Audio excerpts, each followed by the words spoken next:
La centrale est en train de poser énormément de dégâts. Nous, lorsqu'on a fait une plainte au niveau des banques qui n'ont pas respecté leurs propres normes, nous avons calculé les méfaits de la centrale à charbon. Ça, c'est un calcul mathématique.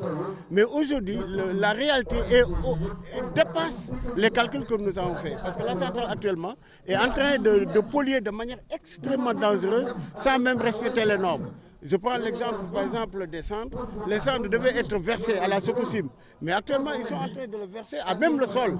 Alors, tous ces cendres qui sont fins, qui sont de l'ordre de 2,5 microns, sont tellement fins que avec le vent, c'est en train de se déverser au niveau du village de Minam et surtout les formes transformatrices.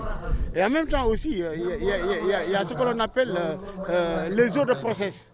Par exemple, la centrale lave son charbon, lave les machines, les chaudières et tout, mais tous ces éléments sont constitués d'hydrocarbures et en même temps aussi c'est constitué de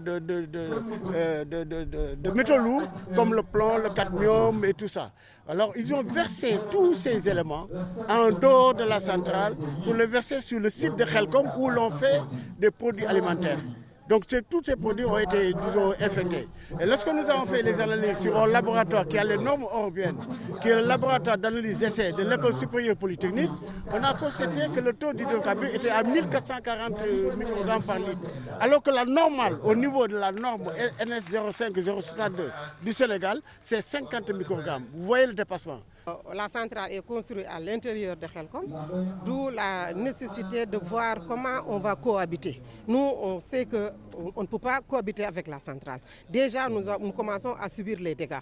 Les eaux de process de la centrale commencent à se déverser dans le site de transformation qui a détruit presque des millions de francs CFA qui, avec les femmes qui sont en train de faire du gorgorlou, taper ici, taper là pour pouvoir avoir quelque chose pour nourrir leur famille. Parce que nous savons qu'ici à Bargny, l'activité principale de Bargny dépend de la pêche. Et qui dit pêche dit transformation produits halieutiques et c'est le gagne-pain de tous les Bargnois. Nous constatons aussi qu'il y a les enfants qui commencent à tomber malades. On voit que par exemple les femmes, les personnes commencent à subir l'irritation, leurs yeux commencent à s'irriter.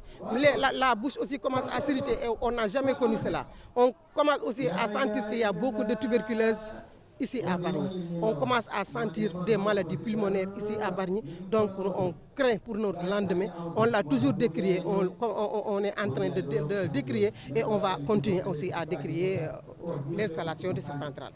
Je dois dire que je suis très impressionnée par la détermination, par l'engagement des populations de Bargny qui luttent contre cette centrale qui est un projet d'énergie fossile, c'est-à-dire un projet qu'on aurait dû avoir dépassé en plus dans un pays qui a beaucoup de soleil, qui a beaucoup de vent, c'est-à-dire il y aurait des alternatives à cette centrale à charbon.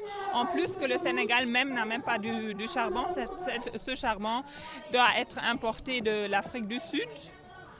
Et à part de cela, il y a des violations du Code de l'environnement sénégalais, c'est-à-dire, comme Fatou Samba l'a mentionné tout à l'heure, il y a normalement une zone de tampon de 500 mètres qui doit être respectée pour de telles infrastructures comme une centrale à charbon.